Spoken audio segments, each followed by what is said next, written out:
Hello dear, আসসালামু আলাইকুম।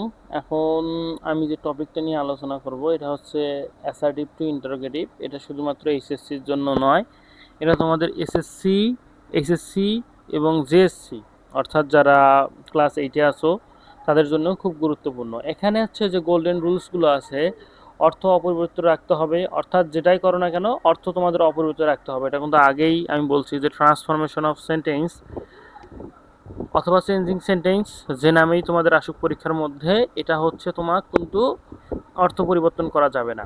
আর আমরা এমনিতেই যে অ্যাসার্টিভ সেন্টেন্সগুলো ইন্টারোগেটিভ করি সেক্ষেত্রে আমাদের শুধু কি থাকে, সেটা হচ্ছে যেমন যদি আমি বলি হি ইজ আ বয়, তাহলে আমার সামনে ইজ হি আ বয় এই দিলেই হয়। কিন্তু এখানের যে মেন বিষয়টা সেটা হচ্ছে সেন্টেন্সটা যদি অ্যাফার্মেটিভ থাকে তাহলে আমাদের করতে হবে নেগেটিভ। আর সেন্টেন্সটা যদি এখানে দেখো অ্যাফার্মেটিভ হলে নেগেটিভ ইন্টারোগেটিভ করতে হবে। আর যদি বাক্যটি নেগেটিভ থাকে, এখানে এই বিষয়টা মাথায় রাখবা, এই যে যখন নেগেটিভ থাকে তাহলে আমাদের কি পজিটিভ ইন্টারোগেটিভ করতে হবে, অর্থাৎ অ্যাফার্মেটিভ ইন্টারোগেটিভ করতে হবে। এই জিনিসটা মাথায় রাখবা।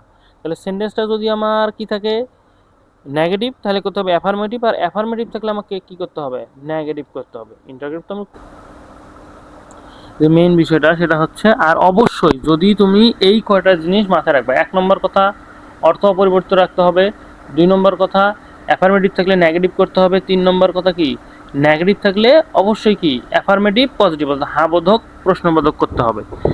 এখন আর যদি বাক্যের শেষে অবশ্যই তুমি সেন্টেন্সটা সব কিছু ঠিক করছো, অ্যাফার্মেটিভ নেগেটিভ যা চেঞ্জ করা চেঞ্জ করছো, অক্সিলারি ভার্ব সামনে লিখছো, কিন্তু তুমি লাস্টে যে কোশ্চেন মার্কটা দাও নাই, তখন টিচার কিন্তু তোমার এটা কেটে দিবে, কোনো মার্ক দিবে না।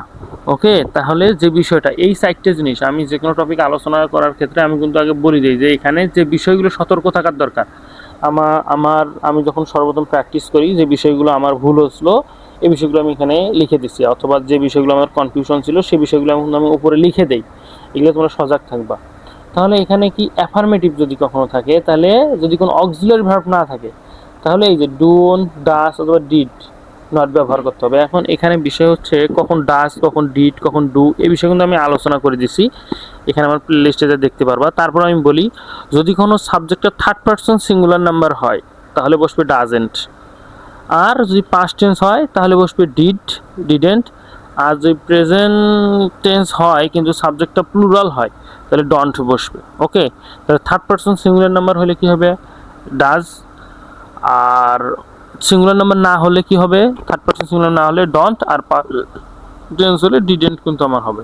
এই নিয়মগুলো, এখন এই নিয়মগুলো প্রথমে খাতায় লিখবা, লেখার পর এই নিয়মগুলো দেখবা, মনোযোগের সাথে দেখবা। ওকে, তাহলে এখানে আমার কি আছে অ্যাফার্মেটিভ, এখানে নেগেটিভ স্টেটমেন্ট কি দেওয়া আছে দেখো, এখানে সুন্দর করে দেখো, এখানে আমি আলোচনা করি। দেখো এখানে অ্যাফার্মেটিভ সেন্টেন্সে অ্যাফার্মেটিভ হয় তাহলে আমার যেখানে একটা উদাহরণ দেওয়া আছে দেখো, প্রথমে কি আসবে আমার অক্সিলারি। আমি কি বলছি থার্ড পারসন সিঙ্গুলার নাম্বার যদি হয় তাহলে কি আসবে আমার ডাজেন্ট। তাহলে he plays football, doesn't he plays football, meaning হচ্ছে সে কি ফুটবল খেলে না, তার মানে কি সে ফুটবল অবশ্যই খেলে।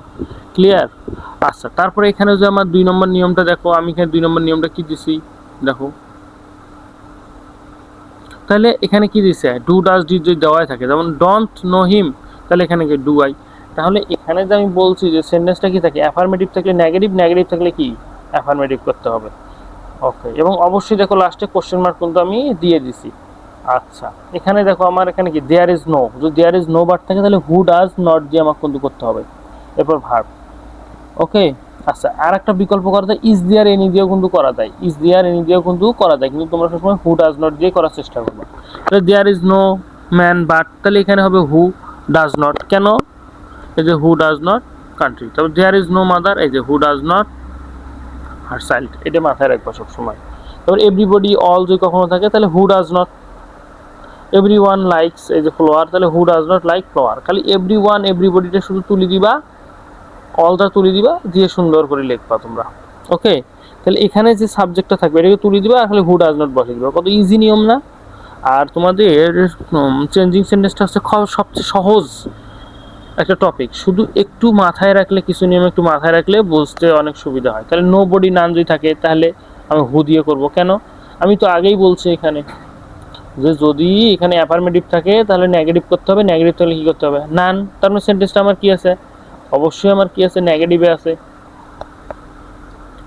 সো আমার কি করতে অ্যাফার্মেটিভ, তাহলে হু দিয়ে যে ভার্বটা এখানে থাকবে, ভার্বটা আমি লিখবো, তারপর অবজেক্টটা লিখবো। যেমন nobody can avoid health, তাহলে নো বডি ক্যান কি অ্যাভয়েড হেলথ, অ্যাভয়েড ডেথ। তারপর কি no one trusts a liar, তাহলে অবশ্যই নেগেটিভ আছে, তাহলে হু ট্রাস্টস কি বল দেখি, লায়ার। ওকে, তার মানে আমি এটা নেগেটিভ ছিল, এই সেন্টেন্সটা নেগেটিভ ছিল। কোশ্চেন যখন করছি আমি, ইন্টারোগেটিভ যখন করছি, তখন অবশ্যই অ্যাফার্মেটিভ করছি। আচ্ছা, অনলি যদি কখনো থাকে তাহলে আমাদেরকে হু ইলস, তাই দেখো অনলি যদি কখনো থাকে তাহলে আমার কি করতে হবে, হু ইলস ব্যবহার করতে হবে। তাহলে only honest can save a nation, তাহলে এখানে কি হবে, হু। আর যদি কখনো বস্তু বোঝায় অথবা বিষয়বস্তু বোঝায় তখন তো হোয়াট লিখতে হবে। এই বিষয়টা মাথায় রাখো, যে যদি কোনো বিষয়বস্তু বোঝায় তাহলে আমাকে নিতে হবে হোয়াট ইলস। ওকে, এই যে আমি এখানে দিছি। আর তারপর কোনো সমস্যা হলে কমেন্টে জানাবা। তাহলে এভরিবডি নোস, তাহলে এভরিবডি এই যে আছে, দেখছো হু ডাজ নট আমি দিয়ে দিছি। কেন হু ডাজ নট দিছি, এর কারণ হচ্ছে এটা কি অ্যাফার্মেটিভ থাকলে এটা আমার কি হবে, অবশ্যই নেগেটিভ হবে। ইট ইজ ইম্পসিবল যদি কখনো থাকে, ইট ইজ ইম্পসিবল টু, তো ভার্ব দিয়ে আমার কি করতে হবে, লাগাইতে হবে, এই যে আমার কোশ্চেন মার্ক দিতে হবে। ওকে, আচ্ছা, তাহলে এখানে কি এই যে দিয়ে দিছি, দেখো এখানে ইট ইজ ইম্পসিবল, তাহলে এই অক্সিলারি ভার্বটা আমার কি সামনে আসবে এবং এটা কি হবে, এই যে নিয়ে আসছি, দিয়ে দিছি। দেখছো এখানে কিন্তু আমি এখানে একটা জিনিস মাথায় রাখবা, এই যে যেটা আছে এটা সবসময় সামনে দিবা। তারপর ইট ইজ আনলেস, তাহলে হোয়াট ইজ ইউজ অফ ভার্বের সাথে আইএনজি যুক্ত করে দিবা, মাথায় মনে রাখবা। ইট ইজ আনলেস টু, এই যে ইট ইজ আনলেস, এই টু এর পরিবর্তে আমার ক্রাইং হয়েছে, কারণ টু থাকলে ভার্বের বেস ফর্ম হয়, কিন্তু টু ব্যতীত যখন অন্য কোনো প্রিপোজিশন হয় তখন ভার্বের সাথে আইএনজি হয়, এটা তোমাদের জানাই আছে। আচ্ছা, ইট ইজ ইনলেস, আসলে বেসিক্যালি এই নিয়মগুলো বেশি আসে না, তারপরেও মনে করো যে একটু জেনে রাখা ভালো। এগুলো বিভিন্ন জব প্রিপারেশন অথবা জিএসসি পরীক্ষার মধ্যে দিতে পারে, দিয়ে কনফিউশনের সৃষ্টি করতে পারে। সো এই জন্য আমি এগুলো দিছি। আচ্ছা দেখো, ইট ইজ ইনলেস, তাহলে is there any need to plus ভার্বের সাথে আইএনজি, এগুলো মাথায় মনে রাখবা। নাথিং ইজ মোর, ওকে, তাহলে হোয়াট ইজ মোর, তাহলে নাথিং থাকলে এখানে কি হবে, হোয়াট ইজ মোর হবে। এখানে অ্যাডজেক্টিভ দেন যা আছে সব, এই যে নাথিং ইজ মোর, তাহলে what is more precious than time, এই যে এখন সব কিছুই ঠিক থাকবে, বাট সামনে শুধু হোয়াট আসবে। ওকে, তারপরে যে ভেরি ফিউ যদি কখনো থাকে তাহলে হুইস অথবা হোয়াট অথবা হুজ দিয়ে করতে হবে। যদি ব্যক্তি বোঝায় তাহলে অবশ্যই মনে করো হু দিবা তুমি, আর যদি ব্যক্তি না বুঝিয়ে বিষয়বস্তু বোঝায়, কোনো বস্তু বোঝায়, তাহলে হোয়াট অথবা হুইস যে কোনো একটা ইউজ করতে পারো, কোনো সমস্যা নেই। আমি যেখানে উদাহরণ দিচ্ছি, very few cities as beautiful as কি বলো দেখি, কক্সেস বাজার, তাহলে এখানে ভেরি ফিউ যখন আছে তখন তোমাকে কী দিতে হবে, what city is as beautiful as Cox's বাজার। অনেক সময় দিতে পারে এটা, যদিও এগুলো একটু পরীক্ষার মধ্যে কম আসে, তারপরেও মাথায় রাখবা। এখন এগুলো হচ্ছে অনেক সময় তোমার যে কোনো টিচার অথবা যে কোনো ফ্রেন্ড তোমাকে দিয়ে কনফিউশন সৃষ্টি করতে পারে, সো এগুলো মাথায় রাখবা। তারপর নেভার অথবা নাথিং যদি কখনো থাকে, এই যে নেভার না থাকে ডু আই ইভার, দেখছো এখানে অক্সিলারি ভার্ব, কেন আমি ডু আনছি, এটা তো থার্ড পারসন সিঙ্গুলার নাম্বার না, এই জন্য আমার এখানে কি আছে ডু, আর নেভারটা নেগেটিভ না, এই জন্য আমি এখানে ইভার দিছি। তাহলে নেভার যদি কখনো থাকে তাহলে ইভার দিয়ে করার চেষ্টা করবা।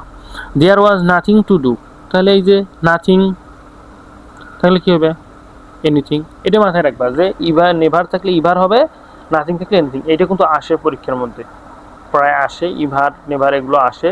তারপর আমি এগুলো আলোচনা করে দিলাম, বাট 13টা রুলস তো মানে খুব কঠিন বিষয় না, তারপরেও তোমরা এইখান থেকে শুরু করে এই রুলসগুলো একটু আছে, দেখা দিই আমি, এই রুলসগুলো দেখবা, এখান থেকে এইটা দেখবা। আর হচ্ছে এইখানে হচ্ছে এই যে এই কটা দেখবা, যদি কোনো কিছু নাও দেখো, তার মানে আমি এখানে 1 2 3 4 5, আর এখানে হচ্ছে আমি এই 3টে, এই 8টা অবশ্যই দেখতে হবে, এবং তোমরা এটাও হবে, এটাও